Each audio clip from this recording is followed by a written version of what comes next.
আপনারা জানেন যে ভিপি নুরু সে গতকালকে আমি আপনাদেরকে বলেছি যে সে মাথায় রক্তক্ষরণ, নেজাল বোন, নাকের যে বোন সেটি ফ্র্যাকচার নিয়ে এবং তার ডান চোখের মারাত্মক ইনজুরি নিয়ে এখানে ভর্তি হয়েছে এবং তিনি এখনও আইসিইউতেই আছেন এবং তার যে সংকটাপন্ন অবস্থা সেটি এই মুহূর্তে আমরা কোনো কিছু বলতে পারছি না। আমি বোর্ডের যে 6 জন ডাক্তার তাদের সাথে কথা বলেছি এবং তারা আজকেও যে বোর্ড মিটিং করেছেন সেখানেও তারা বলেছেন যে 72 ঘন্টা পার না হওয়া পর্যন্ত নুরুর সংকটাপন্ন অবস্থা কি অবস্থা যেতে পারে সেটি এই মুহূর্তে বলা সম্ভব নয়। তাই আমরা 72 ঘন্টা পর্যন্ত নুরুর শারীরিক অবস্থা যেটি কীরকম উন্নতি হবে সেটা নির্ভর করছে, তার জন্য আমাদেরকে 72 ঘন্টা অপেক্ষা করতে হবে। এবং আজকেও ওই আঘাতের কারণে একটি শরীরের অন্য একটি জায়গাতে, গুরুত্বপূর্ণ একটি জায়গাতে তার একটি ক্ষত চিহ্ন পাওয়া গিয়েছে এবং সেই জন্য যে ইউরোলজি বিশেষজ্ঞ তাকে ডাকা হয়েছে এবং তিনি এসেছেন এবং তিনি বিভিন্ন পরীক্ষা নিরীক্ষা দিচ্ছেন, তাতে হয়তো আমরা বলতে পারবো যে তার শারীরিক এখন লাস্ট কী অবস্থায় হচ্ছে। তাই তার পরিবার রিজভী আহমেদের মাধ্যমে আপনাদের কাছে এবং দেশবাসীর কাছে দোয়া চেয়েছেন। নুরুল হক নুরুকে দেখতে গেছি আমি, আমাদের সম্পাদক, বিএনপি জাতীয় নির্বাহী কমিটির সম্পাদক কামরুজ্জামান রতন, আমাদের স্বাস্থ্য বিষয়ক সম্পাদক ডাক্তার রফিক, নুরুল সাধারণ সম্পাদক রাশেদ খান সহ আমাদের অনেক দলীয় সমর্থক, ডাক্তার, চিকিৎসক এবং এই মেডিকেলের ছাত্ররা, তারা সবাই একসাথে আমরা ঢুকিনি, আমরা পরবর্তীতে এখানে তাদের পেয়েছি। আমরা মাত্র কয়েকজন, এই কয়েকজন আমরা তাকে দেখতে গেছি, কারণ সে তার যে আশঙ্কা এখনো কাটিয়ে উঠতে পারেনি।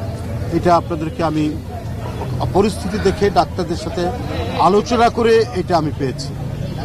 আর আরও যে মেডিকেল টেকনিক্যাল বিষয়গুলো ডাক্তার রফিক আপনাদের সামনে বলবে।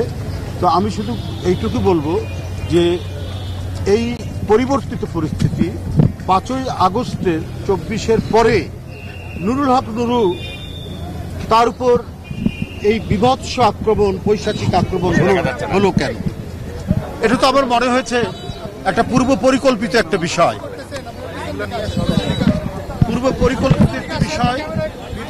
যে তাকে টার্গেট করা হয়েছে আঘাত করার জন্য এবং উদ্দেশ্য ছিল একেবারে মেরে ফেলার।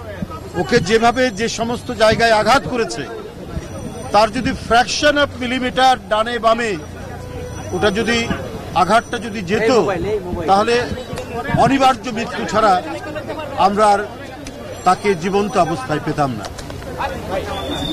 চিকিৎসকবৃন্দ ওখানে কর্তব্যরত যারা চিকিৎসক রয়েছেন তারা বলেছেন তার সংখ্যা এখনো কাটেনি, আরো বেশ কিছু ঘন্টা তাকে পর্যবেক্ষণের মধ্যে রাখতে হবে। এই রেখে তারপরে তারা দেখবে যে তাকে শিফট করা যায় কিনা কেবিনে বা অন্য কোনো জায়গায়, সেটা তারা বিবেচনা করবে। আমি যতটুকু গুরুতর তার আঘাতগুলো দেখেছি বা যত জেনেছি, এবং এর আগে এত অসংখ্য আঘাত তাকে করা হয়েছে, 22 বার হামলা হয়েছে, বগুড়া থেকে শুরু করে বিভিন্ন জেলায় যেখানে গেছে। নুরুল হক নুরু ছিল যেন একটা মানে ফ্যাসিবাদী সরকারের শিকার, তাকে আঘাত করতেই হবে, তাকে মারতেই হবে এবং আরও উদ্দেশ্য খারাপ ছিল, তাকে মেরে ফেলতে হবে। তবে আমার মনে হয় ফ্যাসিবাদ এবং তাদের দোসররা কখনোই বাংলাদেশের স্বাধীনতা, সার্বভৌমত্ব এবং গণতন্ত্রকে স্থিতিশীল হতে দেবে না, কারণ তাদের হাতে অনেক টাকা আছে এবং এখনো সেখানে টাকা যাচ্ছে এবং যে টাকাগুলো পাচার হয়েছে সেটাও তো শেখ হাসিনার হাতে গিয়ে দিয়ে আসা হচ্ছে। 2,500 কোটি টাকা দেওয়া হয়েছে, আবার 2,000 কোটি টাকা দেওয়া হবে। আমরা গণমাধ্যমে পেয়েছি, আমরা বানিয়ে বলছি না। তাহলে তারা তো বসে নেই, চক্রান্তের নানা জাল তারা রচনা করছে। যাই হোক, যারাই জড়িত হোক তাদেরকে নিরপেক্ষ তদন্তের মাধ্যমে শাস্তি দিতে হবে, এদের বিরুদ্ধে ব্যবস্থা গ্রহণ করতে হবে। আমি নুরুল হক নুরু ডাকসুর সাবেক ভিপি, এক জনপ্রিয় ছাত্রনেতা ছিল, এখন রাজনৈতিক ব্যক্তিত্ব।